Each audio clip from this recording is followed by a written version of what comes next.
Now, in a body blow to the South Korean economy, the Trump administration says it's ending a sanctions waiver for 8 countries importing oil from Iran. South Korea is one of them and had been pushing Washington to give it an exemption. But the U.S. has decided that all 8 countries have until May 2nd, just over a week from now, to change their oil suppliers. EG1 reports.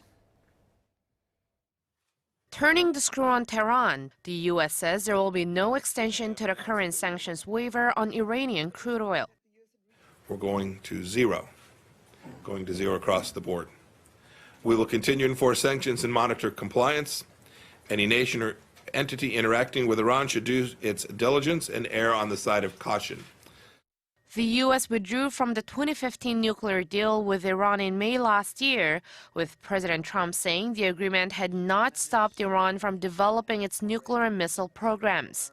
However, 8 countries, including South Korea and Japan, were given exemptions from Washington's sanctions on Iran last November. The 180-day grace period comes to an end on May 2nd, and despite the country's efforts, the State Department said on Monday that President Trump had made the decision to deny Tehran its principal source of revenue. During his press briefing Monday, Pompeo also touched upon concerns of potential market instability. And we've been working with major oil-producing countries to ensure the market has sufficient volume to minimize the impact on pricing. Both the Kingdom of Saudi Arabia and the United Arab Emirates have assured us they will ensure an appropriate supply for the markets. And of course, the United States is now a significant producer as well. Pompeo reiterated that maximum pressure will continue until Iran ends its pursuit of nuclear weapons, stops developing ballistic missiles and sponsoring terrorism, as well as halt the arbitrary detention of U.S. citizens.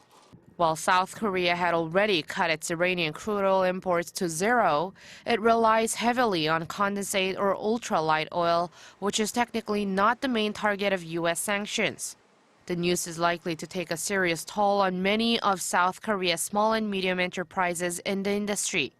South Korea's Foreign Affairs Ministry says it has been in talks with Washington on various levels for an extension, and it will continue to relay its stance to the U.S. right until the deadline. 이지원, 아리랑 뉴스.